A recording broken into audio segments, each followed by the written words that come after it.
Line Arabian dates. இப்போ அது line லயனா டே. இது தரும் ஆரோக்கியம் இயற்கையானது. லயன் லயனா பிரீமியம் டேட்ஸ். எந்த சமையலும் ருசி தேடும் ரகசியம். ₹20. பழனி முருகன் கோயில் மலையடிவாரத்தில் தண்டபாணி சுவாமிகள் மடத்திற்கு சொந்தமான 1.4 ஏக்கர் நிலம் இருந்தது. கோயிலுக்கு வரும் பக்தர்கள் இந்த நிலத்தில் தங்கி இளைப்பாறவும் அன்னதானம் வழங்கவும் பயன்படுத்தப்பட்டு வந்தது. இந்த நிலத்தின் மூலம் கிடைக்கும் வருவாய் கோயில் கட்டளைக்கு பயன்படுத்தப்பட்டது. காலப்போக்கில் இந்த நிலத்தை தனியார் சிலர் ஆக்கிரமித்தனர். இது தொடர்பாக பழனி தேவஸ்தானம் சார்பில் ஹைகோர்ட், சுப்ரீம் கோர்ட்டில் வழக்கு தொடரப்பட்டது.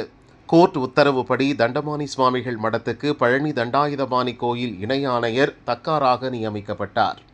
மடத்துக்கு சொந்தமான நிலம் பழனி கோயில் நிர்வாகத்துடன் இணைக்கப்பட்டது. 2025 செப்டம்பரில் சுப்ரீம் கோர்ட் மற்றும் சென்னை ஹைகோர்ட் உத்தரவுப்படி பழனி கோயில் நிர்வாகம் தன் கட்டுப்பாட்டில் கொண்டு வந்தது.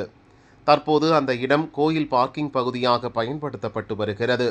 கோயில் நிர்வாகத்தின் கட்டுப்பாட்டில் இருந்த இந்த சொத்து கடந்த ஜூலை 6இல் வெள்ளையத்துறை மற்றும் சேதுபதி ஆகிய 2 நபர்கள் பெயருக்கு பத்திரப்பதிவு செய்யப்பட்டுள்ளது. சுமார் 100 கோடி சந்தை மதிப்பு கொண்ட இந்த நிலத்தை வெறும் 2 கோடிக்கு கணக்கு காட்டி கிரயம் செய்துள்ளனர். பழனி சார்பதிவாளர் அலுவலகத்தில் கோயில் சொத்து என்பதை மறைத்து தனிநபர்களுக்கு கிரயம் செய்து கொடுத்தது விசாரணையில் தெரிய வந்தது. பழனி இணை சார்பதிவாளர் கடந்த 2ஆம் தேதி பணி மாறுதலில் சென்ற நிலையில் கூடுதல் பொறுப்பாக கவனித்து வந்த மற்றொரு இணை சார்பதிவாளர் மூலம் இந்த மோசடி நடந்துள்ளது. கோயில் நிலம் திடீரென தனிநபர்களுக்கு கைமாறிய விவகாரம் தற்போது வெளிச்சத்திற்கு வந்த நிலையில் இந்து அமைப்புகள் கொந்தளித்தன. இது தொடர்பாக பழனி கோயில் நிர்வாகம் சார்பில் பத்திரப்பதிவு துறைக்கும் திண்டுக்கல் போலீசுக்கும் புகார் அனுப்பப்பட்டது. கோயில் நிர்வாகத்தின் புகாரை தொடர்ந்து சட்டவிரோதமாக நிலத்தை பதிவு செய்த வெள்ளையத்துறை, சேதுபதி மற்றும் உடந்தையாக இருந்த அதிகாரிகள் மீது வழக்கு பதிவு செய்யப்பட்டது. இந்த சட்டவிரோத கிரய பதிவை அனுமதித்த பழனி சார்பதிவாளர் ஜஸ்டின் மணிகண்டன் சஸ்பெண்ட் செய்யப்பட்டுள்ளார்.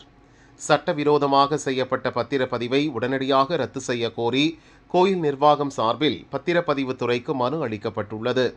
நிலத்தை கோயிலின் பெயருக்கே சட்டப்பூர்வமாக மாற்றும் பணிகளை பத்திரப்பதிவு துறையும் அறநிலையத்துறையும் மேற்கொண்டு வருகின்றன.